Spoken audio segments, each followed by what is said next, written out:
Good morning, my dear students. Welcome to the class on history. We are still dealing with the last chapter, India's freedom struggle, second phase. The previous class, we had learned the various topics like non-cooperation movement and how was it in the beginning, the constructive programs of non-cooperation movement, why was it withdrawn by Gandhiji, the division of Congress, the pro-changes and the non-changes that we have learned. Last topic was the mobilization of the peasants. Today we are, and I hope we are clear so far. Today we are continuing with the remaining topics. The first one is, what are the revolutionary movements that happened afterwards? So we have learned about the first phase of the revolutionary movement. Now we are dealing with the second phase of a revolutionary movement. The revolutionary activities began to get started, or the revolutionaries began their activities after the withdrawal of non-cooperation movement. So once the non-cooperation movement was withdrawn by Gandhiji, the revolutionaries began their activities. And in 1924, they had an association called the Hindustan Republican Association. Hindustan Republican Association, HRA, Hindustan Republican Association. And what was its aim? Their aim was to withdraw or overthrow British through an armed revolution, which means we want to wipe out or we want to remove all the British people from India. How? Through an armed revolution. So in 1925, so what are the activities done by these people? 1925, a group of revolutionaries stopped a train at Kakori in Uttar Pradesh and took away the money of the government, and they used that money for their activities. That's what happened in 1925. In 1928, the revolutionaries killed a British officer, assassinated a British officer called Saunders. Okay, he was killed. Saunders was killed by these revolutionaries. And in 1928 itself, this particular association called HRA, Hindustan Republican Association, was renamed as a Hindustan Socialist Republican Association, HSRA, Hindustan Socialist Republican Association. And they added one term called socialist because their goal was socialism. Socialism was the goal of these revolutionaries. And in 1929, Bhagat Singh and Bhatugeshwar Dutt, these two people, threw a bomb in the Central Legislative Assembly. Bhagat Singh and Bhatugeshwar Dutt, both of them together, threw a bomb in the Central Legislative Assembly. And what was the reason for throwing the bomb? The reason was that it was a protest against Public Safety Bill. But this particular bomb was harmless and no one was injured.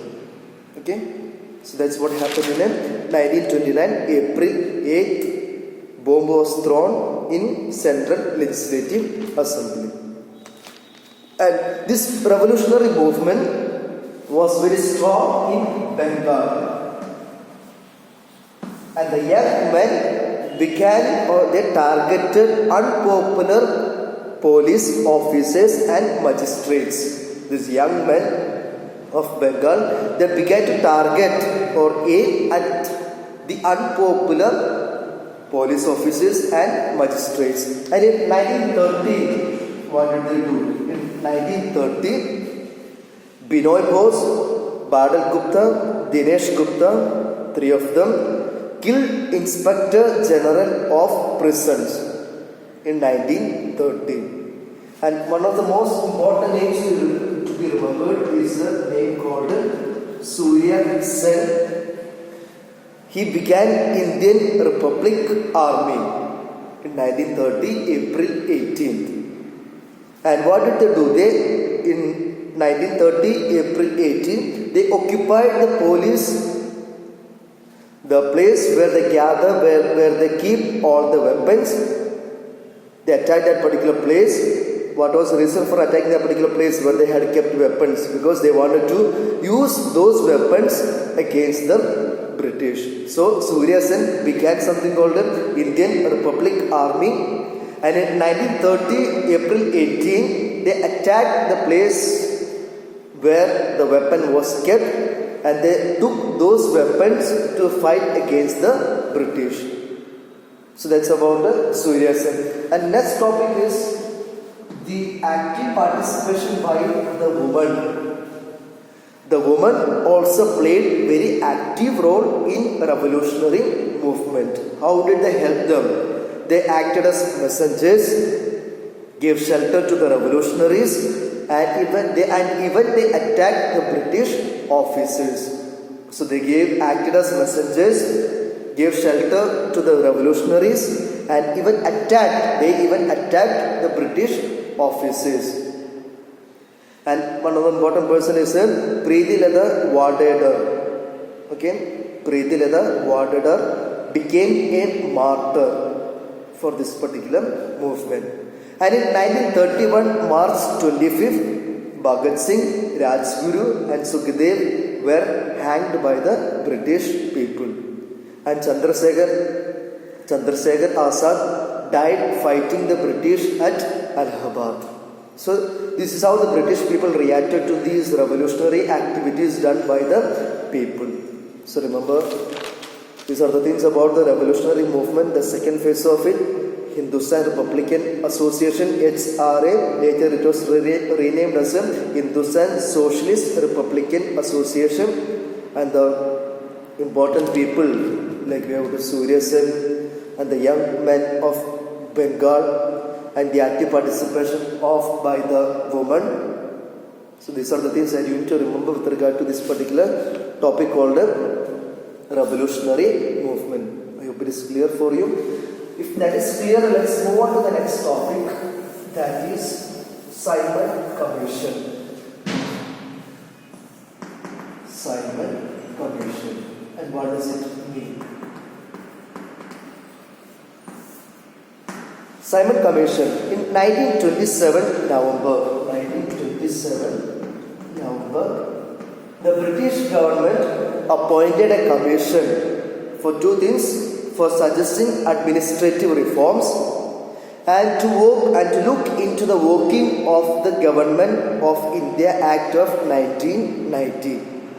So when a commission was appointed, it had two different tasks. First one, to suggest administrative reforms. Second, look into the working of the Government of India Act 1919. And it was known as Simon Commission because its chairman was Sir John Simon. That's why this particular commission has got this particular name called Simon Commission. It was headed by the chairman of this particular association was Sir John Simon. And they came to India, but Indians were not happy with this particular Simon Commission. There were two different reasons. The first reason, all its members were Englishmen, which means there was not even a single Indian who was part of this particular association. Second, this particular commission refused to accept the demand for self-government. Okay, so even before they came to India, Indians were not happy with this particular commission. The first reason is that no Indians were part of this particular association, and this particular commission refused to accept the demand for self-government. So Congress boycotted Simon Commission, and in 1928, February 14, when they landed in India, they had this particular famous slogan, Simon, go back. That happened in 1928, February 4. So this is what I made the term called the Simon Commission. When the commission came to India, they had two different duties to be done.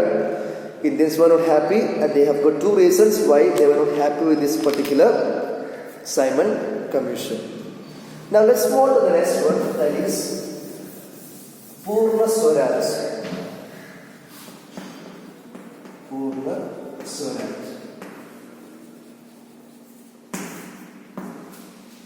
Purna Swaraj means, understand this term, which means complete independence. So let's see how did this particular revolution happen. In 1928, the Congress had its session. In 1928, Congress had its annual session, and they passed a demand for dominion status. Dominion status.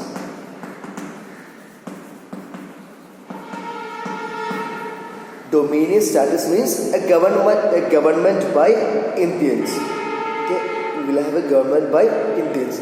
And in 1929 December, when Congress had its next session meeting, known as Lahore session, and it was presided over by Jawaharlal Nehru, he proposed the term called a resolution called Purna Swaraj.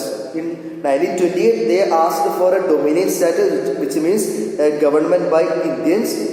1929 December, during the Lahore session, they proposed next demand, that is Purna Swaraj, which means complete independence.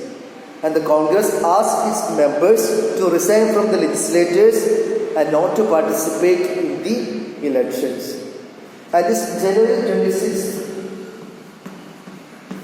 from that year onwards, this particular day called January 26th was celebrated as Independence Day. So this is what you made the term called Purna Swaraj resolution. 1928, the demand was for dominion status, which means a government by Indians. But in 1929, during the Lahore session, under Nehru, they began to ask or demand for Purna Swaraj, which means complete independence. And January 26 was celebrated as Independence Day. Now we move on to the next topic, that is the civil disobedience movement. An important topic of the chapter, civil disobedience movement. Civil disobedience movement. It is from 1930 to 1934. 1930 to 1934. And this civil disobedience movement happened in 1930. The first step was the Dandi March, undertaken by Gandhiji. This is the first topic to be learned, civil disobedience movement. So Gandhiji began to break the laws, and he chose to break the salt law. And what was the reason for that? What was the reason for choosing the salt law? The reason was that government had the monopoly, which means government was in charge of manufacture and the sale of salt. No other person could manufacture and sell salt. And people had to buy the salt from the government. And salt law affected every Indian. So Gandhiji decided, let's go and break this particular salt law. So understand the background. Government had the monopoly of manufacturing and selling the salt. People had to spend the money and buy the salt from the government. And this particular salt law affected the life of every Indian. So Gandhi said, let's go and break it. So 1930, March 12th, along with the 78 followers, left the Sabarmati Ashramam at Ahmedabad and traveled towards Dandi, a village at the west coast of India. They had 25 days of walking, and they had covered the distance of 385 kilometers. And Gandhiji broke the salt law by making the salt and collecting the natural salt. And the salt became the symbol of people's opposition against the government. So this is how it happens. The Dandi March happened in 1930, March 12th, along with the 78 followers, began the journey from the Sabarmati Ashramam at Ahmedabad and travelled towards a place called Dandi, a village at the west coast of India. Gandhiji brought this particular salt law. And the similar incidents happened in different parts of India. In Tamil Nadu, we have Sri Rajagopalachari travelled from Trichinopalli to Vedanarayan, a place breaking the salt. And in Gujarat, it was Sarojini Naidu who led the protest against the British government. And the people organized various hartals, boycotted schools, burned the foreign clothes, and stopped paying the taxes. So this is the beginning of a civil disobedience movement, that is Dandi March, that happened in 1930, March 12. So understand the reason why Gandhiji chose to break the salt law. So these are the things that I wanted to teach you today. The first topic was about the revolutionary movement, the second phase, the Simon Commission and why it was not accepted by the Indian people, the Purna Swaraj resolution, and the last, the civil disobedience movement, and under that particular movement we began with the Dandi March. Hope it is clear for you. Go through the video once again and understand the notes clearly. Watch the video along with the notes so that it will be easy for you to understand. Okay children, take care.